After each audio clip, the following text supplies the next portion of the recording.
रहा है, सिग्नल्स आ रहे हैं शॉर्ट टर्म मेमोरी से यहाँ पर, और फिर ये सिग्नल जा रहे हैं हिपोकैम्पस के पास। इन शॉर्ट मैं आपको समझा रहा हूँ, ये बिल्कुल वीडियो के एंड में होना चाहिए, लेकिन मैं आपको शुरुआत में बता कि आपको बीच में कंफ्यूजन ना हो। अब जब इन्फॉर्मेशन यहाँ से यहाँ जा रही है ना, तो यही पोर्शन जब खराब हो गई, मान लीजिए यहाँ पर हमने लेशन क्रिएट की गई, तो यहाँ पर सिग्नल जाएंगे ही नहीं। हिपोकैम्पस रिमूव करने का मतलब ही नहीं है। अगर ये पोर्शन खराब हो गया तो आपकी लॉन्ग टर्म मेमोरी। आपने एक बार तो ओवरव्यू ले लिया है कैसे हम इन्फॉर्मेशन एनवायरनमेंट से लेते हैं, फिर वो शॉर्ट टर्म मेमोरी में, फिर लॉन्ग टर्म मेमोरी में, ऐसे वो जाती है। लेकिन ब्रेन के कौन से पार्ट इम्पोर्टेंट है मेमोरी को स्टोर करने के लिए, मेमोरी को बनाने के लिए, या मेमोरी को ट्रांसफ़र करने के लिए लॉन्ग टर्म मेमोरी? आज इस चैप्टर में हम वही पढ़ेंगे, हेनरी मोल्सन का केस स्टडी करेंगे। तो चलिए शुरू करते हैं। ह्यूमन मेमोरी हम स्टडी कर चुके हैं, हमने पढ़ा ह्यूमन मेमोरी कैसे है जो बनती है।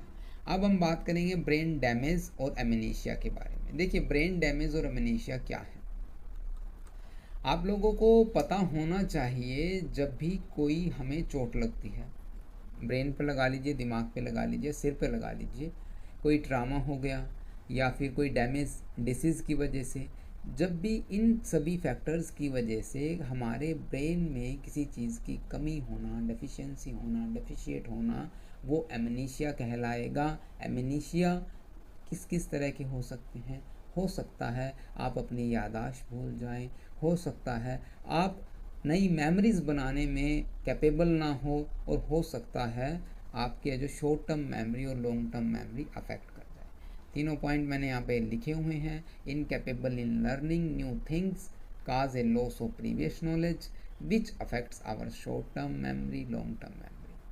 ऐसे केस जो आपने यादाश्त वाले केस तो काफ़ी मूवीज़ में देख रखे होंगे यार। गजनी मूवी में आपने देखा, उसमें यादाश्त चली जाती है बार बार, उसको है जो दौरे से आते हैं ना, एपिलेप्सी हम कह सकते हैं, मिर्गी के दौरे से, है ना। आपने देखी होगी गजनी मूवी। तो चलिए, ये तो हो गया एमनेशिया, ब्रेन डैमेज। ओके, अब हम बात कर लेते हैं कुछ, एक पहले मैं आपको एक स्टोरी सुना देता हूँ। देखिए, 1953 के अंदर ना विलियम जो बिचर स्कोविल थे, ये हमारे जो अमेरिकन न्यूरोसर्जन हैं, ठीक है, थे, सॉरी है नहीं, न्यूरोसर्जन थे, जिन्होंने क्या कहा आफ्टर सर्जरी के बाद 1953 के अंदर उन्होंने क्या की, सर्जरीज की सिजोफ्रेनिया पेशेंट्स पर और एपिलेप्टिक पेशेंट्स पर, ठीक है। उन्होंने क्या किया, जो ब्रेन का मीडियल टेम्पोरल लोब होता है उसको निकाल दिया, बायलेटरल रिमूवल कर दिया। अब बायलेटरल रिमूवल क्या होगा? बायलेटरल रिमूवल होता है, देखिए हम पिक्चर से समझेंगे। बायलेटरल का मीन्स यूँ लगा लीजिए, ब्रेन के दो पार्ट होते हैं हमारे पास, कुछ ये हाफ पोर्शन है ऐसा, है ना, और एक ऐसा, और नीचे आ जाइए हमारा स्टेम होता है। अब बायलेटरल रिमूवल होता है, एक पोर्शन यहाँ पर होता है कुछ ऐसे, और एक पोर्शन यहाँ पर होता है, ये इंटर रिलेटेड होते हैं, इंटरकनेक्टेड होते हैं अंदर से। बायलेटरल का मीन्स हो गया ये दोनों पोर्शन ही बाहर निकाल दिए, और उन्होंने कहा ऐसा निकालने पर कोई भी फ़र्क या कोई भी बिहेवियरल चेंज या साइकोलॉजिकल चेंज या फिज़िकल चेंज देखने को नहीं मिलता है। अब आप बताइए ऐसा कैसे हो सकता है भाई? ऐसा हो सकता है? हमारे बॉडी का ना हर एक इम्पोर्टेंट पार्ट है, मतलब सॉरी, हर एक पार्ट इम्पोर्टेंट है, छोटे से छोटा पार्ट किसी ना किसी चीज़ में काम आता है। और आप भी इस इम्पोर्टेंस को जितनी जल्दी पहचानेंगे उतना बेहतर रहेगा। अदरवाइज़ आप जैसे ईयरबड्स लगाते हैं, ठीक है, घंटों यूज़ करते हैं, फुल वॉल्यूम में यूज़ करते हैं, ये गुड मैनर्स नहीं है, वो आप पर कहीं ना कहीं फ़र्क डालते हैं। तो हम बात कर रहे हैं यहाँ पर ब्रेन डैमेज और इन जैसे, ठीक है। तो उन्होंने क्या किया, bilateral removal medial temporal lobe का किया एपिलेप्टिक पेशेंट्स के अंदर, सिजोफ्रेनिया पेशेंट्स के अंदर, और रिपोर्ट तैयार की 1954 के अंदर। उन्होंने कहा कि surgery did not result in any marked physiologic and behavioural change, कोई भी चेंज देखने को नहीं मिला। अब ऐसा हो सकता है तो बताइए, अगर नहीं हो सकता है तो भी बताइए हमें कमेंट सेक्शन में। अब तक आप क्या सोच रहे थे कि देखिए ब्रेन में हम इंफॉर्मेशन ले रहे हैं, एनवायरनमेंट से याद हो रही है, ये तो सीख लिया हमने। अब ये भी हमें पता होना चाहिए ब्रेन का कौन सा पार्ट है जो कि रिस्पॉन्सिबल है हमारी मेमोरी के लिए, कौन सा इम्पोर्टेंट पार्ट है जो कि हमें जानना चाहिए। तो ऐसा कहने के बाद ब्रेंडा मिलनर, जो कि ब्रिटिश कैनेडियन जो साइकोलॉजिस्ट रही हैं, न्यूरो साइकोलॉजिस्ट, उन्होंने स्टडी की, क्योंकि एक एचएम का केस आया था। देखिए यहाँ पर मैं बताना थोड़ा सा भूल गया, है ना। एचएम कौन है? हेनरी मोल्सन इनका पूरा नाम है। हेनरी मोल्सन एक ऐसे व्यक्ति हैं जिनके ब्रेन ने काफ़ी मदद की है साइकोलॉजिस्ट की ब्रेन के फंक्शंस को समझने के लिए। इनके ब्रेन के बिहाफ पे बहुत सारी स्टडीज़ की गई और इनके ब्रेन को बाद में भी संभाल के रखा गया इनकी मौत के बाद। ठीक है, अब ब्रेंडा मिलनर ने क्या नोटिस किया? ब्रेंडा मिलनर जो कि अभी भी जिंदा हैं, 105 ईयर ओल्ड। हाँ जी, आप जाके मिल सकते हैं। तो मैं बता रहा हूँ इन्होंने स्टडी क्या की। इन्होंने बताया अपनी स्टडी में जितना ज़्यादा पोर्शन हम ब्रेन का बाहर निकालेंगे उतना ही ज़्यादा आपको अमनेशिया देखने को मिलेगा, उतनी ही सिवियरिटी आपको अमनेशिया के अंदर देखने को मिलेगी। इन्होंने सिंपली ये कहा। ठीक है, उन्होंने ये कहा कि मीडियल टेम्पोरल लोब का जितना ज़्यादा एरिया आप बाहर निकालेंगे उतना ज़्यादा आपको आपके ब्रेन के अंदर क्षति महसूस होगी, उतना ज़्यादा अमनेशिया बुरा होगा। अब बात कर लेते हैं इन्हें कैसे पता चला, है ना, कैसे पता चला वो भी बात करेंगे। इससे पहले हम हेनरी मोल्सन की बात कर लेते हैं। हेनरी मोल्सन की कैसे कहानी थी। अब हेनरी मोल्सन एपिलेप्टिक पेशेंट से, उन्हें मिर्गी के दौरे आते थे। ठीक है, अब 1953 के अंदर क्या हुआ, उनका जो ये बायलेटरल रिमूवल कर दिया गया, मीडियल टेम्पोरल लोब को रिमूव कर दिया।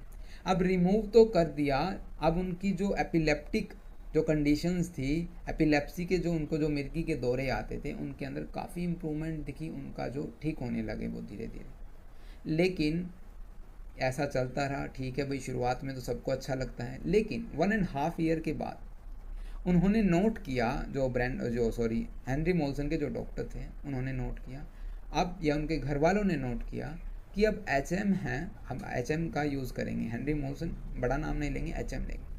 HM को अब ये लगने लगा कि उनकी फैमिलीज़ को लगा, उनके डॉक्टर्स को लगा, अब हेनरी मोल्सन ठीक तो हैं लेकिन वो अपनी मेमोरीज बना नहीं पा रहे, वो कुछ याद ही नहीं रख पा रहे। कैसे हम ये बात कह सकते हैं, मान लीजिए आप HM से मिले, 10 मिनट 15 मिनट के बाद आप दोबारा मिलते हैं तो वो बात याद नहीं रख पा रहे कि अभी आप उनसे मिले हैं। अब ये कैसे हो गया भाई? यहाँ पर क्वेश्चन अराइज हुआ, ये कैसे पॉसिबल है? एपिलेप्सी तो ठीक है, वो ठीक हो रही है, इम्प्रूवमेंट देखने को मिली, लेकिन ये बड़ा सियापा हो गया, है ना। तो एक और बात इम्पोर्टेंट है यहाँ पर नोट करने की, उनको जब तक उनकी सर्जरी नहीं हुई थी ना, तब तक सारी इवेंट याद है। मतलब जब तक की सर्जरी हुई तब तक की पीछे वाली सारी इवेंट्स याद हैं, लाइफ की हर एक बात याद होगी, लेकिन उसके बाद की याद नहीं है। आपको लगा होगी उनकी यादाश्त चली गई, यादाश्त नहीं गई है। यादाश्त जाती तो सब कुछ भूल जाते उनकी लाइफ में, अब तक जो भी हुआ था सब कुछ भूल जाते, लेकिन यादाश्त नहीं गई, बल्कि वो यादाश्त बनाने में नाकाम रह रहे हैं अब, है ना। वो यादाश्त बना ही नहीं पा रहे, वो मेमोरीज को लॉन्ग टर्म मेमोरी के अंदर लेके जाने में कैपेबल नहीं है। आप समझिए, काफ़ी इंपॉर्टेंट टॉपिक है, शायद आपका इंटरेस्ट भी बन रहा होगा। अब देखिए, लॉन्ग टर्म से शॉर्ट टर्म, सेंसरी मेमोरी से शॉर्ट टर्म फिर लॉन्ग टर्म। अब वहाँ पर उनको प्रॉब्लम कहाँ आ रही है? Long term memory. इसका मतलब शॉर्ट टर्म मेमोरी तक तो वो ठीक थे, ठीक है। अब यहाँ पर क्वेश्चन अराइज हुआ, क्या मीडियल टेम्पोरल लोब जो कि उनका निकाल दिया गया था, क्या ये रिस्पॉन्सिबल है किसके लिए? लॉन्ग टर्म मेमोरी के लिए।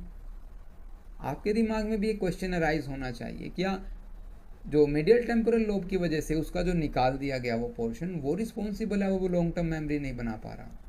चलिए आगे पढ़ते हैं। बिल्कुल नोट्स में ऐसे ही राइट डाउन किया हुआ है, जब आप पढ़ेंगे तो आप बिल्कुल समझ जाएंगे। ये थोड़ा थियोरेटिकल पोर्शन है, तो आप मेरी बात सुनिए और आनंद लीजिए, ठीक है। अब देखिए, क्वेश्चन अराइज हुआ, यहाँ पे मैंने क्वेश्चन भी राइट डाउन किया हुआ है।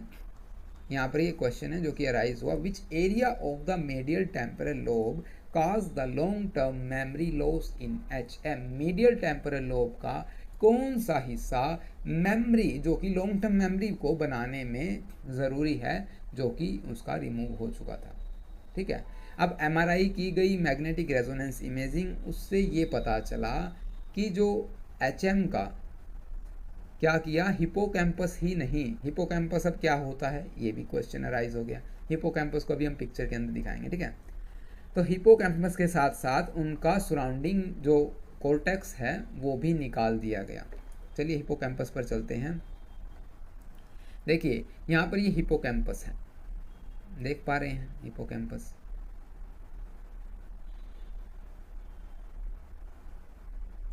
ये हिपोकैम्पस है। अब बायलेटरल रिजेक्ट जो इसको रिमूवल किया गया था, दोनों पार्ट से निकाल दिए, यहाँ से भी और यहाँ से भी।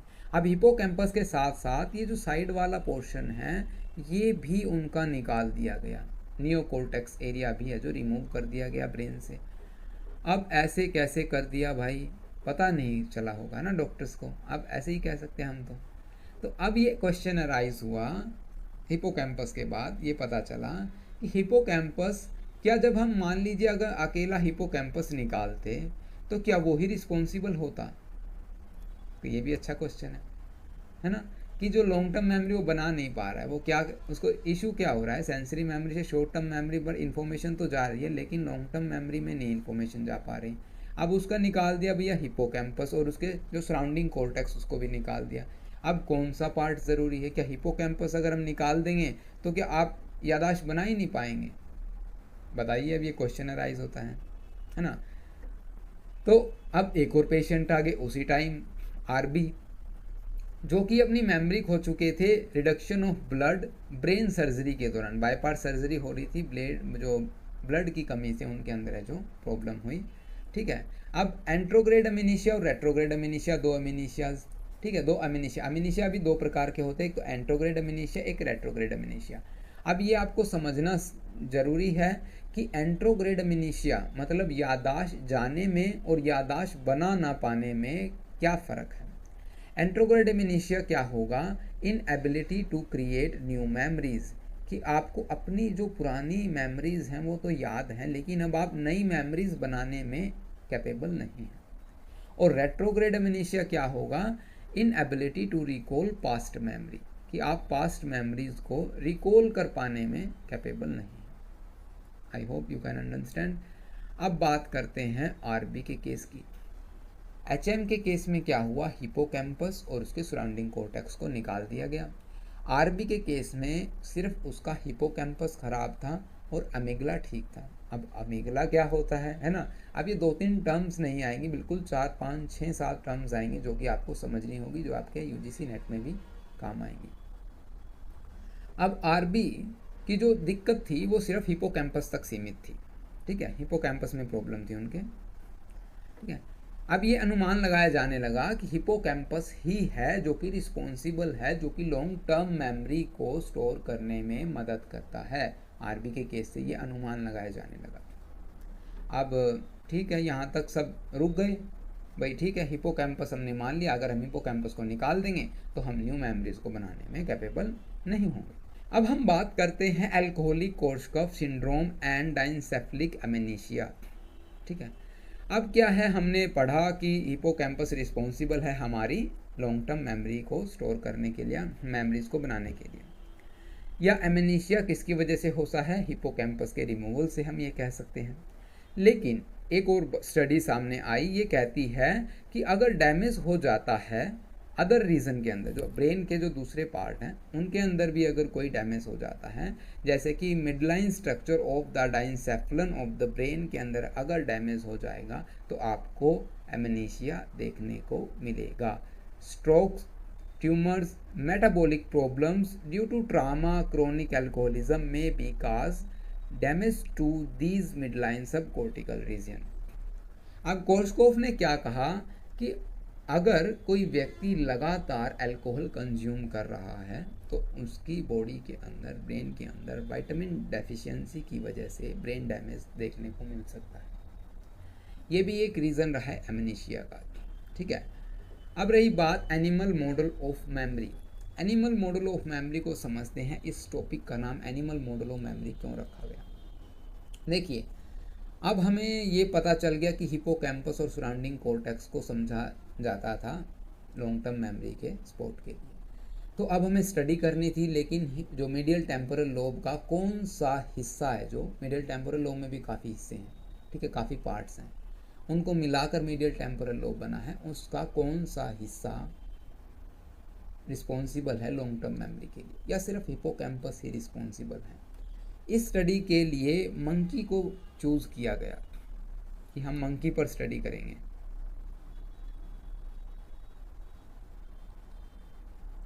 अब मंकी क्यों चूज़ किया गया, ये कंसीडर किया जाता है कि हमारे जो पूर्वज हैं वो मंकी की स्पीसीज से आए हैं, और ज़्यादातर है जो मान ली के कह सकते हैं हम कि जो ट्रेट्स हैं मैच करते हैं। लेकिन मंकी ये तो मंकी है भाई, वो तो एनिमल है, और ह्यूमन ह्यूमन है, लेकिन फिर भी उन पर स्टडी किया गया।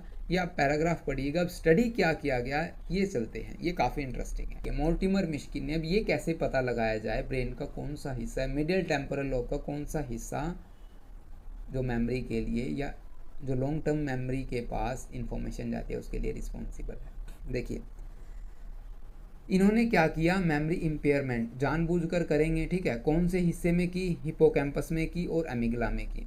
अब एक तो इन्होंने क्या ट्राई किया, अगर हम कोई भी किसी भी प्रकार की क्षति नहीं पहुंचाते ब्रेन के किसी भी हिस्से को तो मेमोरी इम्पेयर नहीं होगी, नो इम्पेयरमेंट्स, ठीक है।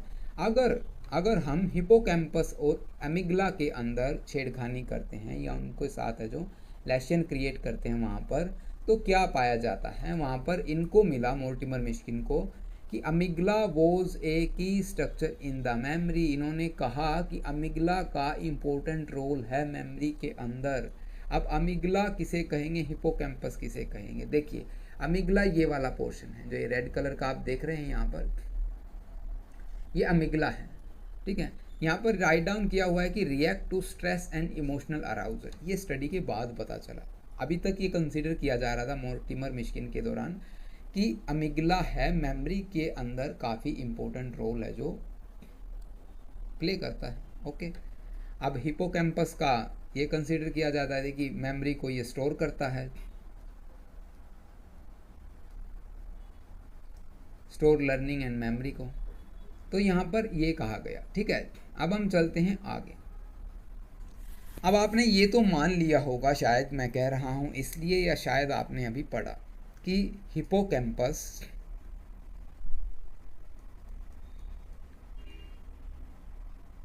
और अमिगला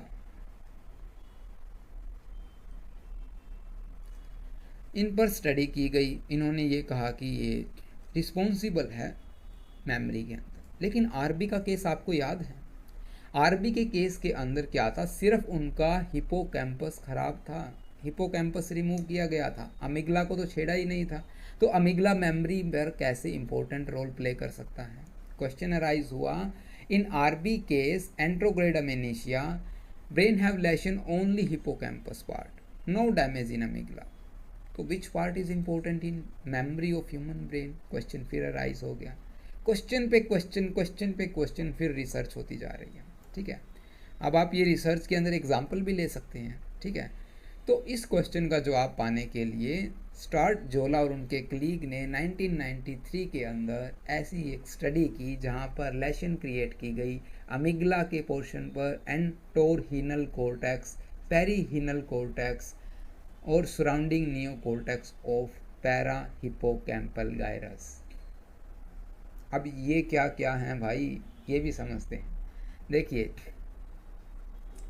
यहाँ पर आप देख सकते हैं, ये आपका ब्रेन हो गया है, ठीक है।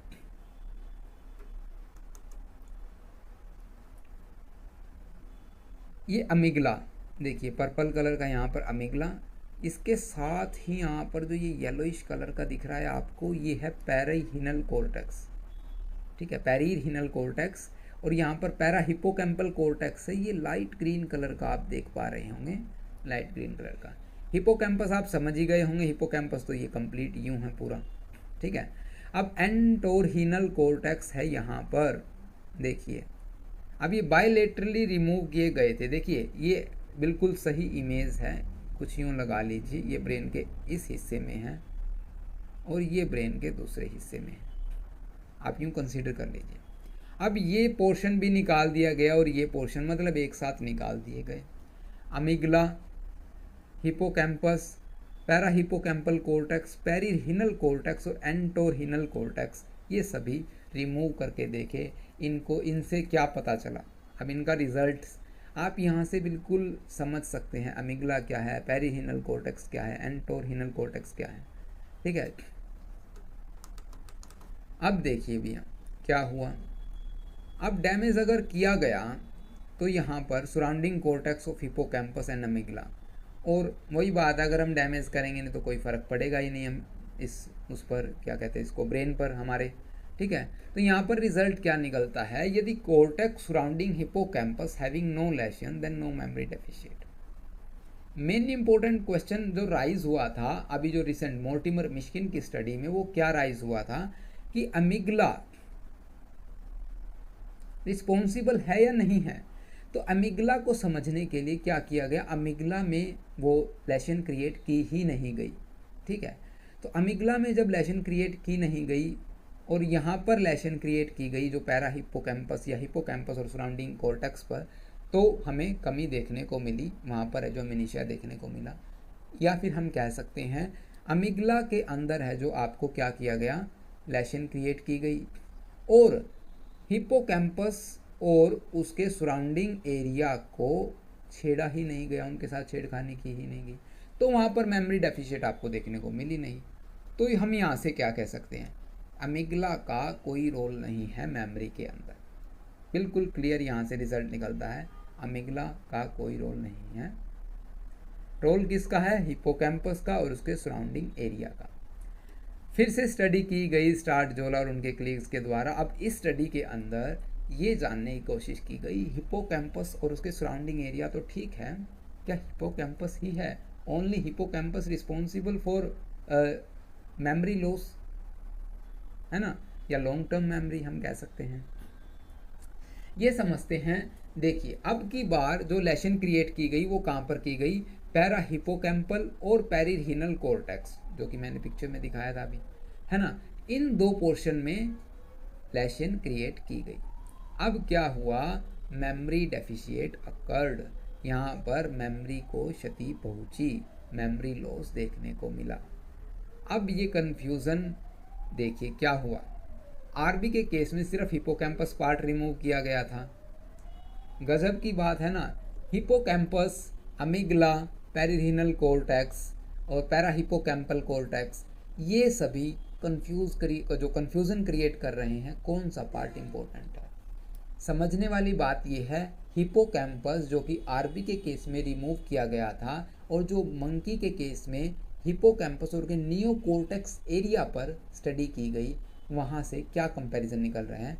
मंकी पर जब स्टडी की गई तो पैरा हिपोकैम्पल और पेरिहिनल कॉर्टेक्स पर स्टडी की गई, वहाँ पर हिपोकैम्पस के साथ छेड़खानी नहीं की गई, ठीक है। लेकिन आरबी के केस में भी मेमोरी लॉस हुआ, वहाँ पर हिपोकैम्पस। अब ये क्वेश्चन अराइज होता है, हिपोकैम्पस इंपॉर्टेंट है या पेरिहिनल कॉर्टेक्स या पैरा हिपोकैम्पल कॉर्टेक्स। शायद आप कंफ्यूज हो गए हैं ना, क्योंकि मुझे लगता है मैं भी कंफ्यूज हो गया हूँ। ऐसा नहीं है, मैं कंफ्यूज बिल्कुल भी नहीं हुआ हूँ। अभी चलिए शुरू करते हैं, मतलब दोबारा से। यहाँ पर आपको समझना होगा, शायद वीडियो आपको दोबारा भी देखनी पड़े, ठीक है, लेकिन मैं बिल्कुल भी कंफ्यूज नहीं हूँ, ठीक है। अब आरबी के केस में हिपोकैम्पस खराब हुआ था, अब क्यों कंफ्यूजन है, हम डायरेक्ट चलिए कंक्लूजन पर पहुँचते हैं। यहाँ पर ये एक्सप्लेन किया गया है, ये बताते हैं हम आपको, कंक्लूजन पर पहुँचते हैं। देखिए मान लीजिए ये है हमारा हिपोकैम्पस, कुछ यूँ इस शेप का मान लीजिए, ऐसे ही यहाँ पर ये हिपोकैम्पस हमने कंसीडर कर लिया, और यहाँ पर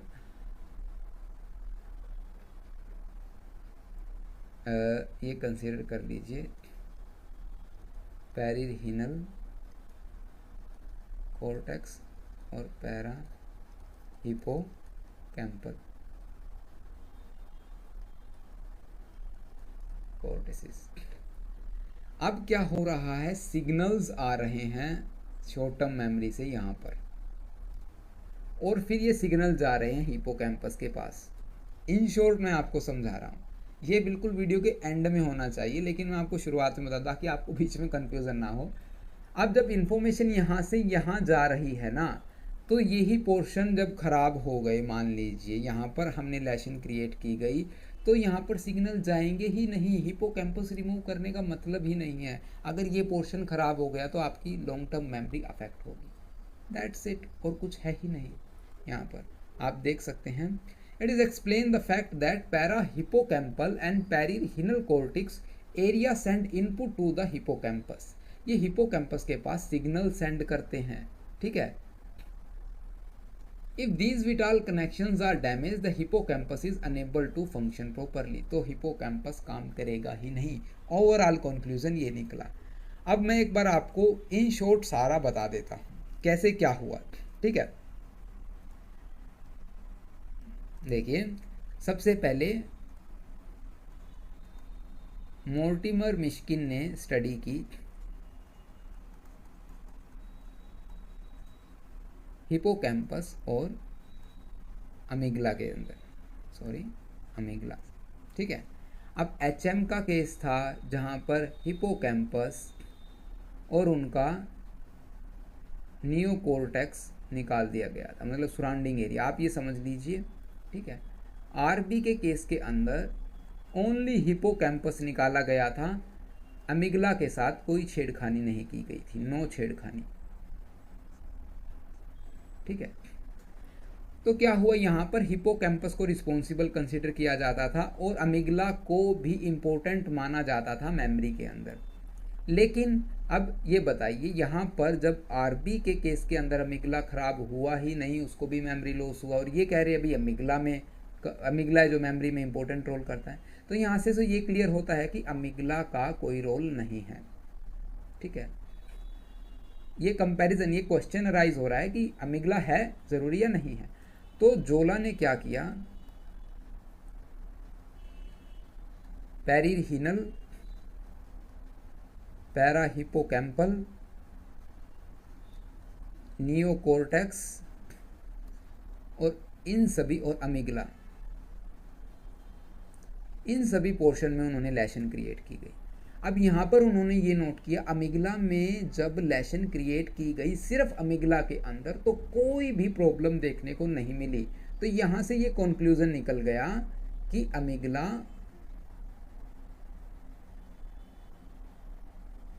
नो इम्पोर्टेंट रोल, समझ गए। अमिगला का कोई भी इंपॉर्टेंट रोल नहीं है मेमोरी को स्टोर करने में, सीधी सी बात है, ये हम कह सकते हैं। अब बात आती है यहाँ पर, तो इनमें से कौन सा पार्ट है जो इम्पोर्टेंट है। एक और जब स्टडी की गई सिर्फ इन दो पोर्शन में की गई, पेरिहिनल और पैराहिपोकैम्पल। अब ये क्वेश्चन अराइज हुआ, फिर हिपोकैम्पस का क्या काम है भाई,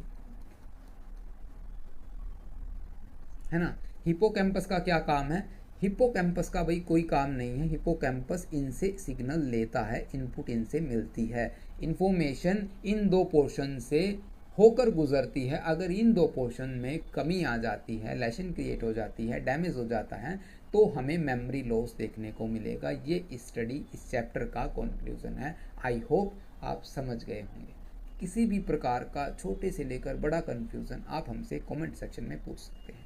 आई होप आपको वीडियो इंटरेस्टिंग लगी होगी, क्वेश्चन काफ़ी अराइज हुए, ठीक है। और ये आप है जो बाकी अपने आप पढ़ लीजिए, आज के लिए इतना ही सफिशिएंट है, ठीक है। एक बार आप रिहर्सल कीजिएगा, कॉपी पेन लीजिएगा, राइट डाउन कीजिएगा, पैराहिपोकैम्पल कॉर्टेक्स कौन सा है, पेरिहिनल कौन सा है, एंटोरहिनल कॉर्टेक्स कौन सा है, अमिगला, हिपोकैम्पस, ये सभी आपके यूज़ होंगे यूजीसी नेट के अंदर, कहीं ना कहीं आपकी हेल्प होगी। तो आई होप आपको कंटेंट अच्छा लगा होगा।